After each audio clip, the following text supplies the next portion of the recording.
नमस्कार सभी लोगों को। और आज हूँ आपके सामने, वो है मेरा केमिस्ट्री का सेकंड वीडियो। केमिस्ट्री का फर्स्ट वीडियो जो आपको मिल चुका है, और मैंने बार बार आपसे कहा है, ये वीडियो जो मैं आपको दे रहा हूँ केमिस्ट्री का या बायोलॉजी और फिजिक्स का, इनका मेन पर्पस है जो बेसिक के बच्चे हैं, बेसिक मीन्स जो जूनियर क्लासेस में हैं, उसके बाद वो सेकेंडरी और सीनियर सेकेंडरी में आ गए हैं, उनको केमिस्ट्री का, फिजिक्स का और बायोलॉजी का बेस समझना बहुत जरूरी है। तो इस वीडियो के थ्रू मैं आपको जितने वीडियो दे रहा हूँ उनमें मैं आपको वो कंटेंट दूंगा जिसको केमिस्ट्री का सी भी नहीं मालूम होगा, वो भी केमिस्ट्री सीखना शुरू कर देगा। जिसको बायोलॉजी में घबराहट होती होगी वो बायोलॉजी को समझना शुरू कर देगा, और यही सेम बात फिजिक्स में हम लेकर चलेंगे। मेरा पूरा प्रयास है कि मैं आपको वो कंटेंट दूं जो आपको क्लासरूम से इफेक्टिव माहौल दे पाए, क्योंकि क्लासरूम के 35 मिनट के पीरियड में, अपने ट्यूशन के उस पीरियड में जिन बातों को आप कहीं मिस कर देते हो, मैं ट्राई करूंगा वो आप तक पहुंचा पाऊँ। यही प्रयास लेकर मैं वीडियो आप तक पहुंचाना चाह रहा हूँ, ठीक है। तो केमिस्ट्री के पहले वीडियो में हमने जो बात की है, हमने बात की थी मेटल्स की, और मैटर को हमने जिस अकॉर्डिंग फिजिकल और केमिकल क्वालिटीज के अकॉर्डिंग दो जो पार्ट से बांटा था। मैंने आपको फिजिकल फॉर्म में उसके 5 टाइप जो बताए थे, सॉलिड, लिक्विड, गैस, प्लाज्मा, आपको याद होना चाहिए, एंड बोस-आइंस्टीन कंडेंसेट। तो बोस-आइंस्टीन कंडेंसेट क्या है, वो नया मैटर था आपके सामने। प्लाज्मा क्या है, वो नया मैटर था आपके सामने। वो आपके समझ में आ गया होगा, उम्मीद है आ गया होगा, है ना। तो आज हम बात करेंगे उसी कंटेंट को आगे बढ़ाते हुए, जो केमिकल पार्ट था या केमिकल बेसिस पर मैटर के जो पार्ट है उनकी हम बात करेंगे, और ये आपको जानना चाहिए। केमिकल की अगर बात करें तो मेनली 2 कैटेगरी में मैटर को बांटा जाता है on the basis of chemical properties या chemical. First one is element, and the second one is compound. Element and compound. Element को हिंदी में हम कहते हैं तत्व। ये हम मैटर की बात कर रहे हैं, अभी हम बेस पढ़ रहे हैं केवल, ठीक है। इसे बोलते हैं हम हिंदी में यौगिक, इसे बोलते हैं तत्व, इसे बोलते हैं यौगिक। ये इसकी केमिकल बेस के आधार पर 2 पार्ट हैं, ठीक है। अब तत्व क्या है, तत्व को समझने का प्रयास करें, इसी में क्लियर कर रहा हूं। तत्व है आपका, ये बोल सकते हैं एक समान पार्टिकल से जो मिलकर बना हो, वो अवस्था तत्व कहलाती है ना। यानी सेम टाइप ऑफ एटम और मॉलिक्यूल से जो मिलकर बना हो, समान प्रकार के परमाणु और अणुओं से जो मिलकर बना हो, वह अवस्था पदार्थ की तत्व कहलाती है, ठीक है। जैसे state of matter made up of same type of atoms और मॉलिक्यूल। समझना मेरी बात। एटम्स क्या है, सबसे सूक्ष्म अवस्था, सबसे छोटा पार्ट किसी पदार्थ का एटम कहलाता है, और जिसके अंदर एक जैसे एटम पाए जाए उसे आप तत्व कहेंगे। एग्जांपल के लिए इमेजिन कीजिए, मैंने यहाँ पे लिखा H2 हाइड्रोजन। अगर मैं आपसे कहूँ हाइड्रोजन को अगर आप देखो या हाइड्रोजन के बारे में अगर बात करो तो उसमें कौन से तत्व हैं, तो हाइड्रोजन को आप जब तोड़ोगे या हाइड्रोजन के बारे में जब आप पढ़ोगे तो आपको उसमें केवल हाइड्रोजन ही मिलेगा, कोई और तत्व नहीं मिलेगा। प्योरेस्ट फॉर्म बोल सकते हैं इसको आप, प्योरेस्ट फॉर्म ऑफ मैटर भी बोल सकते हैं, सबसे शुद्ध अवस्था, ठीक, क्योंकि एक तरह के पार्टिकल से मिलकर बनी है, तो सबसे शुद्ध अवस्था पदार्थ की कहलाती है एलिमेंट। राइट, मैंने आपको एग्जांपल दिया। इसकी एक अच्छी क्वालिटी क्या है कि जब आप किसी एलिमेंट को तोड़ते हो तो उससे आपको एक जैसे ही पार्टिकल्स मिलेंगे। आप ऑक्सीजन को तोड़ोगे, आपको ऑक्सीजन के पार्टिकल्स मिलेंगे। आप हाइड्रोजन को तोड़ोगे, हाइड्रोजन के पार्टिकल्स मिलेंगे। आप कार्बन को तोड़ोगे, उसमें कार्बन के पार्टिकल्स मिलेंगे। कहने का आशय क्या है, जब आप इनकी प्रॉपर्टीज को अध्ययन करोगे तो आपको इन्हीं के अंदर इन्हीं जैसे एटम्स मिलेंगे, चेंज एटम नहीं मिलेंगे। हाइड्रोजन में ऑक्सीजन नहीं है, हाइड्रोजन के बारे में बात करोगे तो उसमें हाइड्रोजन ही है, दैट्स व्हाई ये एलिमेंट है। Got it? इसके अब ये एलिमेंट प्योरेस्ट फॉर्म है, इसकी अब 3 कैटेगरी है, एलिमेंट्स की 3 कैटेगरी बांटी गई है, वो आपको समझनी चाहिए एलिमेंट्स की। तो first one is metal, Hindi में बोलते हैं धातु। Second one is non metal, Hindi में बोलते हैं अधातु, मैं लिखूंगा। और थर्ड वन इज मेटलॉइड। मेरा पूरा फोकस उन बच्चों के लिए भी है जो बिल्कुल अपने आप को ये मानते हैं क्लासरूम में उनको केमिस्ट्री ऊपर से जाती है, समझे बच्चों। इसे बोलते हैं धातु, कोई एक सिंगल कॉन्सेप्ट नहीं छूटेगा, धीरे धीरे लेकिन सब पहुंचेगा। अधातु और तीसरा है उपधातु, ठीक है। Metal, non metal and metalloids, ये 3 पार्ट्स हैं किसके, एलिमेंट्स के। अभी मैं एलिमेंट की बात कर रहा हूं, उधर पहुंचा ही नहीं हूं, ठीक है। तो एलिमेंट के जो 3 पार्ट है, metal, non metal and metalloid, how can we classified in all 3, हम कैसे वर्णन कर पाए, हमने कैसे इन तीनों को अलग किया, उसके बारे में जानते हैं। तो पहले बात कर रहा हूं मेटल की। कुछ प्रॉपर्टीज हम जाने कि मेटल होते क्या है, मेटल है क्या। तो मैं कुछ बातों में आपको मेटल डिफाइन कर दूं ताकि आप अपने आसपास जितने मैटर हैं, मैटर में से मेटल को जज कर पाए। अ पार्ट ऑफ मैटर, आप मेटल को निकाल पाए। तो पहली प्रॉपर्टी आपको जो मेन प्रॉपर्टी है, सॉलिड होते हैं और शाइनी होते हैं। सॉलिड है, ठोस है और चमक मौजूद है, चमक होगी इनके अंदर, ठीक। बात करूं तो गुड कंडक्टर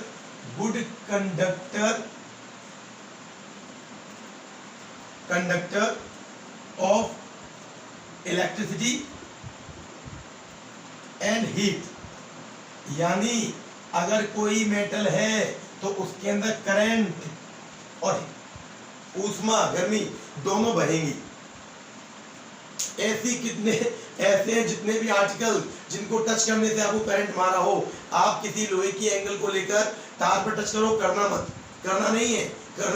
एग्जांपल दे रहा हूं, तो करंट आएगा, मेटल है, करंट फ्लो करता है, इलेक्ट्रॉन फ्लो करते हैं। दूसरा हीट, आप चम्मच को रख दो गैस के ऊपर, एक सिरा गर्म होगा, आपने दूसरा सिरा गैस से दूर है, लेकिन हीट वहां तक आएगी। क्यों?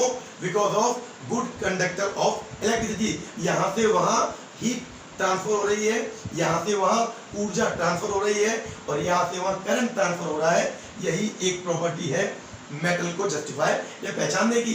Good conductor of electricity and heat, solid होंगे, शाइनी होंगे, ठीक। मेटल की बात कर रहे हैं पहले, आगे बात करें प्रॉपर्टीज के अकॉर्डिंग जज करेंगे हम प्रॉपर्टीज से ही मेटल को जज करेंगे, टच करके जज कर लेंगे, ठीक। मैं ये रफ कर रहा हूँ, मेटल की बात कर रहा हूँ, सेकंड बात में नॉन मेटल और मेटल बाद में, okay. Good conductor of electricity and heat, उसके अलावा बात करूँ तो ये ज्यादातर मेटल जो होंगे, ये आगे सब क्लियर करूंगा, फॉर्म पॉजिटिव आयंस। अब पॉजिटिव आयंस क्या होता है बच्चों, इसको समझेंगे बाद में, जान लीजिए। इनके ऊपर आपको हमेशा, जब भी आप केमिस्ट्री में देखेंगे, चार्ज होते हैं ऊपर, पॉजिटिव और नेगेटिव। इनके ऊपर आपको जिन तत्वों के ऊपर, आपको जिन एलिमेंट के ऊपर आपको प्लस का साइन लगा दिखाई दे रहा है, दे ऑल आर मेटल। और केमिकल भाषा में, केमिस्ट्री भाषा में उन्हें आप कैटायंस कहोगे, यानी हमेशा मेटल कैटायंस बनाएंगे, पॉजिटिव आयन बनाएंगे। और मैं आपको एक चीज और क्लियर कर दूं, पॉजिटिव आयन कब बनता है, आप डीपली मत जाइए, अभी बेस समझिए। पॉजिटिव आयन बनाएंगे यानी हमेशा आपको इनके ऊपर प्लस दिखाई देगा, सोडियम के ऊपर प्लस दिखाई देगा, Mg+2, तो इनके ऊपर प्लस चार्ज दिखाई देगा। ये है, तो ये मेटल है, ठीक है, ये मेटल है, ओके। और मेटल पॉजिटिव आयन कब बनाएंगे वो बता दूं, ये लूज इलेक्ट्रॉन को लूज करेंगे, जब ये दे देंगे इलेक्ट्रॉन्स को तो इनके ऊपर पॉजिटिव आ जाएगा। इतना जान लीजिए, सिंपल। कैटायंस मेटल है, कैटायंस मतलब मेटल, पॉजिटिव आयन मतलब मेटल्स, और पॉजिटिव आयन बनाने वाले कोई मेटल कहा गया है। इनकी एक और प्रॉपर्टी समझिए। उसके बाद बात करूं, ये मेलिएबल होते हैं, मेलिएबल हिंदी में लिख देता हूं, अधातवर्धनीय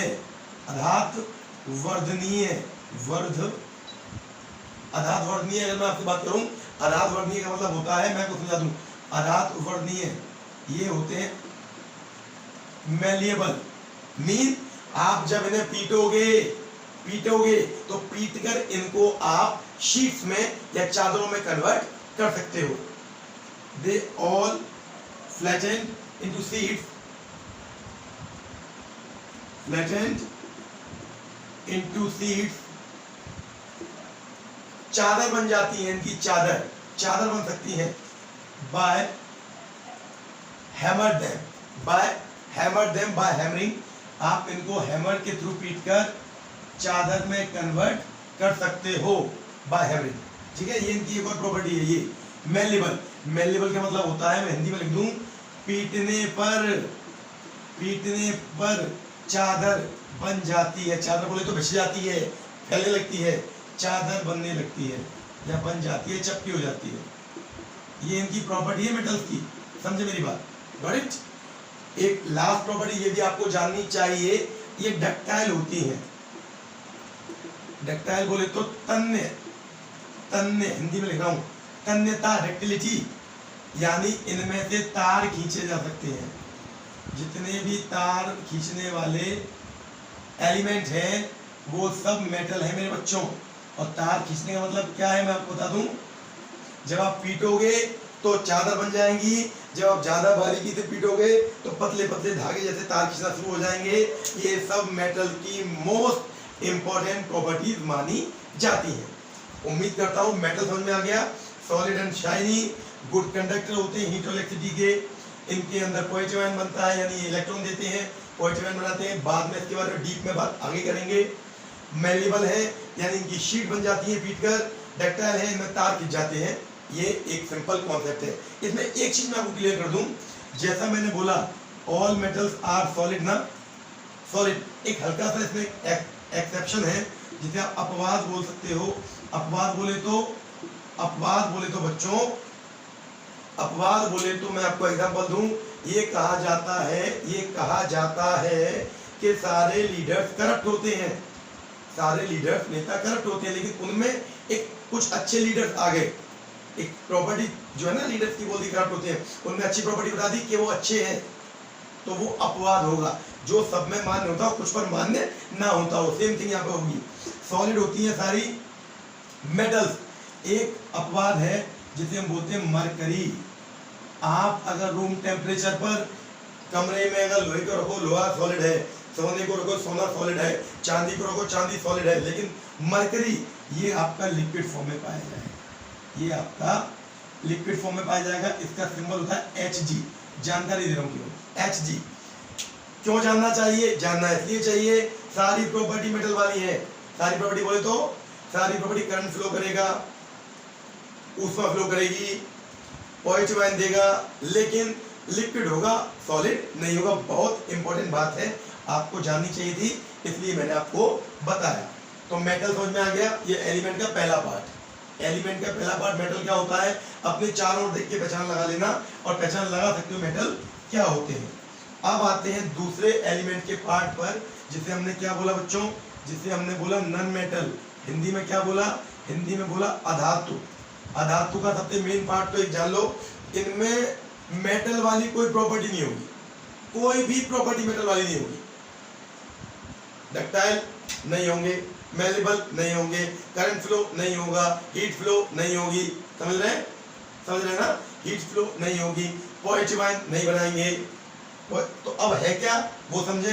तो पहले बताएं, ये दे आर मोस्टली कौन?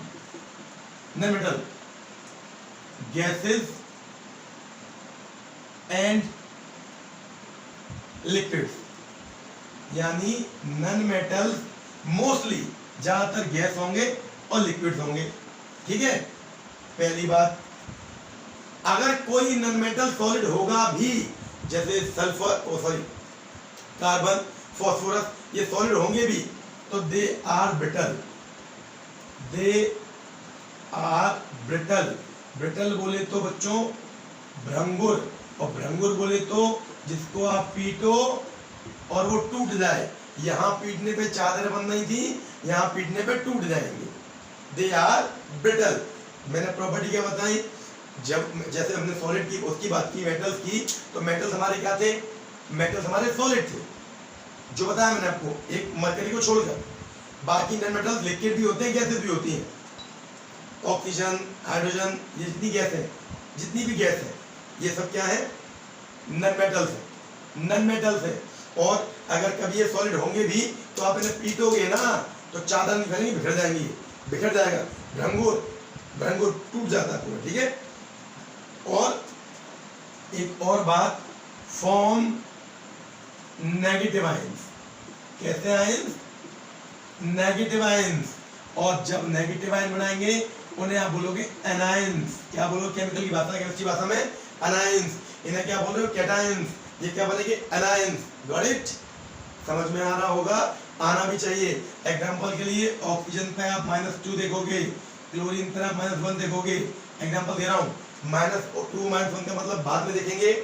-1 -2 को मैं कोई जोड़ डालने की नहीं बोल रहा हूँ आपसे, मैं इतना बोल रहा हूँ अगर प्लस है मेटल है, माइनस है नॉन मेटल है। बस कैसे बनता है, क्यों बनता है, बड़ा टर्म है, आगे हम पूरा क्लियर करेंगे। Got it? तो ये they are mostly gases and liquid, पहली बात। दूसरा, दे आर मेटल, तोड़ोगे पीटोगे बिखर जाएंगे। और ये नेगेटिव आयन एनायंस बनाते हैं। अब कैटायंस कैसे बनता था बच्चों? Cation loose electron, electron lose नहीं, इलेक्ट्रॉन देना। तो ये कैसे बनना चाहिए? Common sense, common sense. ये देकर बन रहा है तो लेकर बनेगा। Receive electron, receive electron, simple भाषा में लिख देता हूं, रिसीव इलेक्ट्रॉन्स। अब ये किसी के दिमाग में आ रहा हो कि रिसीव कैसे होता है और लूज कैसे होता है, इसको इतना विचार ना करें। अभी मेन कॉन्सेप्ट क्या है उसे समझने का प्रयास करें। मेटल समझ में आ गया, एलिमेंट का पहला पार्ट। नॉन मेटल समझ में आ गया आपको, एलिमेंट का दूसरा पार्ट। अब हम तीसरे पार्ट पे आते हैं, जिसको हमने कहा क्या? जिसको हमने कहा मेटलॉइड्स, जिसे हम बोल रहे हैं मेटलॉइड्स। और मेटलॉइड्स क्या होते हैं ये मैं आपको अभी क्लियर कर देता हूं। ओके, हम मेटलॉइड्स के बारे में पढ़ लेते हैं और हम एलिमेंट को क्लियर कर लेंगे, यानी हम वो पार्ट मैटर का समझ लेंगे जो केमिकल प्रॉपर्टीज के बिहाफ पे बांटा गया है। Now we are talking about metalloids. And metalloids को हिंदी में क्या बोलते हैं? उपधातु, उपधातु बोलते हैं, ठीक है। उपधातु मेटलॉइड्स, ठीक है। आपको मेटल समझ में आ गया, आपको नॉन मेटल समझ में आ गया। अब कुछ ऐसे एलिमेंट्स और हैं जो कभी कभी, मतलब इन्हें आप बोल सकते हो mixture of metals and non metals. अब ये मिक्सचर कहते हैं वो समझे, मतलब मिश्रण है ये। इनके अंदर प्रॉपर्टी मेटल वाली भी पाई जाती है कभी कभी, और कभी कभी नॉन मेटल वाली भी पाई जाती हैं। अब देखें मैं क्या बताना चाह रहा हूं। नॉर्मली आप इन्हें पाओगे, नॉर्मली ये सारे they are non metals. Normally metalloid किसकी प्रॉपर्टी शो करती है बच्चों? नॉन मेटल्स की। और मैं आपसे पूछूं नॉन मेटल्स की प्रॉपर्टी क्या होती है, तो आप सब पढ़ के आए हो अभी। नॉर्मली ये अधातु होती हैं, अधातु। लेकिन कुछ केमिकल चेंज कर दो, कुछ फिजिकल चेंज कर दो तो ये कैसे बन जाते हैं? मेटल जैसे। तब लिखा है ना mixture metals and non metal. तो नॉर्मली तो they are non metals, but having होने के बाद सम फिजिकल मतलब भौतिक चेंज और केमिकल रासायनिक चेंज। हैविंग फिजिकल और chemical change. Normally they are non metals, वैसे ये नॉन मेटल्स होते हैं। लेकिन जब में आप चेंज कर दो, कोई रिएक्शन कराने के लिए कोई हीट ज्यादा दे दो, ताप ज्यादा बढ़ा दो या दाब ज्यादा बढ़ा दो, प्रेशर ज्यादा कर दो, तो ये फिजिकल और केमिकल चेंज होते हैं। इस चेंज के बाद एक्ट लाइक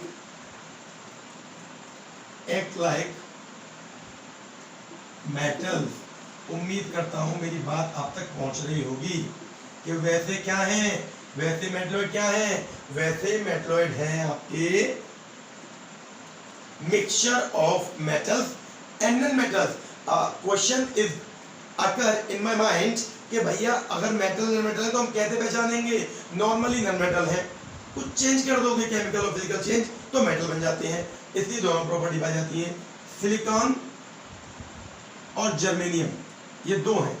सिलिकॉन, इसे मैं हिंदी में लिख देता हूं, सिलिकॉन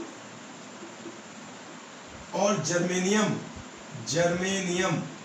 ये दोनों नॉन मेटल की मेटलॉइड की मेन बेस है, मेन एग्जांपल्स हैं। तीनों स्टेप समझ में आ गई। मैं आपको दोबारा बता दूं, हमने पढ़ा कि केमिकल बेस के आधार पर दो पार्ट है, एलिमेंट एंड सब्सटेंस। एलिमेंट क्या है? प्योरेस्ट फॉर्म ऑफ मैटर, सबसे शुद्ध अवस्था जिसके अंदर वही उसके अनुरूप पाए जाएंगे जिससे मतलब मिलके बना हुआ है। उसके तीन पार्ट हमने कौन कौन से पढ़े? हमने पढ़ा मेटल, हमने पढ़ा नॉन मेटल, हमने पढ़ा मेटलॉइड। मेटल क्या है? Good conductor of electricity and heat, ductile है, तार खींच जाते हैं, मेलेबल है, पीट कर चादर निकाल दी जाती है, और इनमें पॉजिटिव आयन बनाने की क्षमता होती है, यानी कि इलेक्ट्रॉन लूज करते हैं, देते हैं। ठीक है। और मैंने आपको बोला केवल मैक्सिमम सॉलिड है, शाइनी है, लेकिन एक ऐसा एक्सेप्शन है जिसे मरकरी बोलते हैं, जो है तो मेटल लेकिन सॉलिड नहीं है, लिक्विड है। नॉन मेटल की बात करें, नॉन मेटल कोई भी ऐसी प्रॉपर्टी शो नहीं करेंगे जो मेटल शो करते हैं, कोई भी नहीं। लेकिन वैसे ही मैक्सिमम गैसेज है और क्या है? लिक्विड है। लेकिन जूम में अगर आप नॉर्मल टेम्परेचर की बात करो तो कुछ अगर सॉलिड मिल भी जाएंगे तो वो नेचर में ब्रिटल होंगे, आप फूटोगे, आप पीटोगे, वो बिखर जाएंगे, चादर नहीं बनेगी। और क्योंकि नॉन मेटल है तो ये नेगेटिव आयंस बनाते हैं, इनके ऊपर आपको माइनस के चिन्ह दिखाई देंगे। और क्यों बनाते हैं, बात की बात है, इतना जान लो, क्योंकि इलेक्ट्रॉन लेते हैं, रिसीव करते हैं, दैट्स व्हाई नेगेटिव बनाते हैं। अब लेन देन क्यों होता है ये आपको आगे समझना है, इतना दिमाग में लेके आगे चले। मेटलॉइड्स क्या होते हैं मैंने आपको क्लियर कर दिया। ओके, ये आपको समझ में आ गया होगा और आना भी चाहिए। अब मैं बात करता हूँ कंपाउंड्स की। कंपाउंड्स को भी मैं आपको वर्बली डिफाइन कर दूं। यौगिक क्या है? ये है मिक्सचर ऑफ टू और more than two, mixture of two और मोर देन टू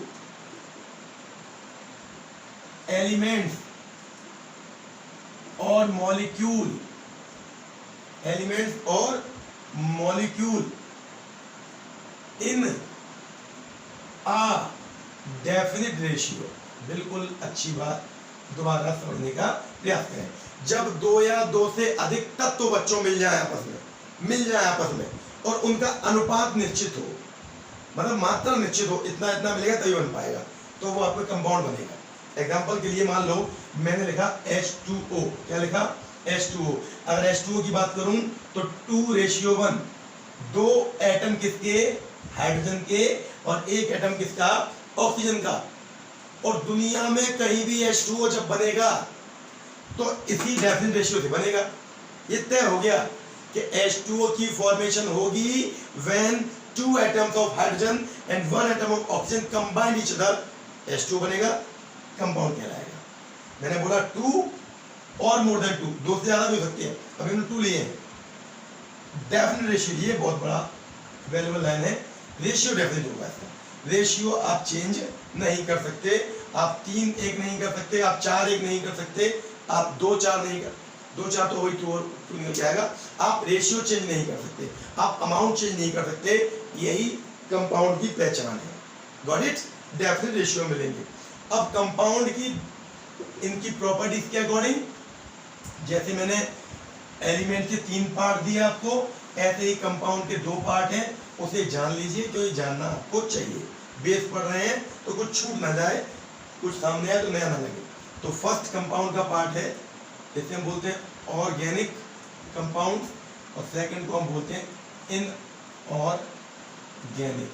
बस हिंदी में बोलते हैं कार्बनिक, बहुत बड़ा रूप है, और दूसरा है अकार्बनिक, ये भी आपके लिए बहुत वैल्यूएबल है। अब मैं दोनों को आपको एग्जाम्पल से समझा दूं। जितने भी कंपाउंड, मैंने बोला डेफिनेट रेशियो, जिनमें डेफिनेट रेशियो, तो जितने भी कंपाउंड जिनमें कोई भी एलिमेंट दूसरा आ जाए, तीसरा आ जाए, चौथा आ जाए, बट कार्बन जरूर होगा, कार्बन जरूर होगा। कार्बन से मिले हुए सारे कंपाउंड कार्बनिक। अगर किसी कंपाउंड में कार्बन है CO2, CH4, एग्जांपल दे रहा हूं, नाम बात की बात है, आप सी देखो, कार्बन है कार्बनिक, C6H12O6, ग्लूकोज, मेथिन, कार्बन डाइऑक्साइड, ये नाम बात की बात है। आप इतना डीप मत जाओ, मैं आपको इतना डीप जान नहीं दे रहा, मैं बोल रहा हूँ बस कार्बन देख लो। सी कार्बन है तो कार्बनिक, और जिनमें कार्बन नहीं है, जिनमें कार्बन नहीं है, कार्बन के बिना या कार्बन नहीं है, वो सारे कंपाउंड अकार्बनिक। हमारा H2O क्या है? अकार्बनिक। समझ रहे हैं? हमारा समझिए मैंने क्या बोला, हमारा NO2 क्या है? कार्बनिक। अकार्बनिक, क्योंकि इनमें कार्बन नहीं है। समझ में आ रहा है? मैं केवल आपको बताना ये चाह रहा हूं, आप इनको ना देखें, आप इनको ना देखें, आप जान लें जब दो या दो से ज्यादा एलिमेंट एक सिंपल रेशियो में मिलेंगे, एक निश्चित अमाउंट में मिलेंगे, उनका अमाउंट तय होगा और वो आगे तक हमेशा के लिए तय होगा, तो वो कंपाउंड है। उसके दो टाइप है, कार्बनिक और अकार्बनिक।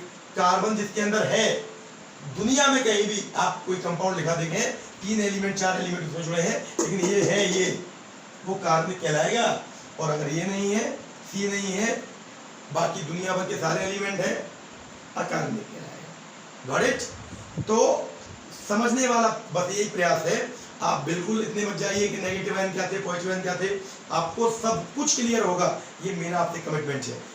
जो सब्जेक्ट देने का मैंने प्लान किया है वो आप तक मिलेंगे 2 दिन में, 3 दिन में, 1 वीडियो 2 वीडियो मिलेंगे। और जब बड़े बच्चों का जिनको मैं टेट का या साइकोलॉजी का दे रहा हूँ, उनका एग्जाम जब सीटेट का हो जाएगा, तो हम लोग इससे रिलेटेड लाइव टेस्ट भी करेंगे और वो टेस्ट हम लोग लाइव लेंगे। मैं आपसे बातचीत भी करूंगा उसके दौरान। जो बच्चे देख रहे हैं, जिनको लगता है कि उन्हें देखना चाहिए, आप ट्यूशन दुनिया भर जहाँ भी पढ़ते हैं, जहाँ भी जाते हैं, घर बैठ के ट्यूशन आपको मिल रहा है। और मुझसे तमाम बच्चों ने कहा है कि सर अगर आप होते तो हम आपसे ट्यूशन पढ़ रहे होते। मैं नहीं हूँ, ट्यूशन आपको दे रहा हूँ। पढ़िए, दिल लगा के पढ़िए, मन से पढ़िए। इन छुट्टियों में जो आपको मिला है टाइम, उसको यूटिलाइज कीजिए और इतना कंटेंट आपको इन छुट्टियों में मिल जाएगा कि आप जब स्कूल में जाओगे या अपनी क्लासरूम में जाओगे, एक पॉजिटिव अंदर से एनर्जी लेके जाओगे, जो आपको आगे तक बहुत सपोर्ट करने वाली है। क्योंकि ये मैं आपको जो बता रहा हूँ, नॉट अबाउट 9, 10, 12, ये आपकी बेसिक चीजें जो आपके अच्छे एग्जाम्स में भी आती है। ओके, उम्मीद करता हूँ ये वीडियो आपको समझ में आया होगा। जिनको समझ में आए, जिनको अच्छा लगे, बच्चों कमेंट कीजिए, कमेंट करके बताया करें, कमेंट करें, मुझे बताएं, मुझसे पूछें, लाइक करें, शेयर करें। जो बच्चे जिनसे पर्सनली मेरी मुलाकात नहीं हो पाई है या जिनको मैं जानता नहीं हूँ, ठीक है, उनको लगता है उन्हें केमिस्ट्री पढ़नी है, उन्हें बायोलॉजी चाहिए, फिजिक्स चाहिए, उन्हें दीजिए। कोर्स है तो कोर्स की मत कीजिए। ये कोर्स क्लासरूम के अंदर कोर्स की है तो चलती है, स्कूल के अंदर चलती है। मेरे और आपके बीच में कोई कम्युनिकेशन में कोर्स की भागदौड़ नहीं है। कंटेंट सॉलिड होना चाहिए, बढ़िया होना चाहिए, वो आपको समझ में आएगा। Okay, thank you. अब नए वीडियो के साथ कल आपसे जब भी मेरा माहौल बनता है मिलते हैं, लेकिन आपको डे बाय डे वीडियोस मिलते जाएंगे और नए वीडियोस के आपको अपडेट मिलते जाएं। इसके लिए बेल आइकन को जरूर दबा दीजिए ताकि वो अपडेशन आपको मिलते जाए, बार बार मुझे बोलना ना पड़े। ठीक है, थैंक यू।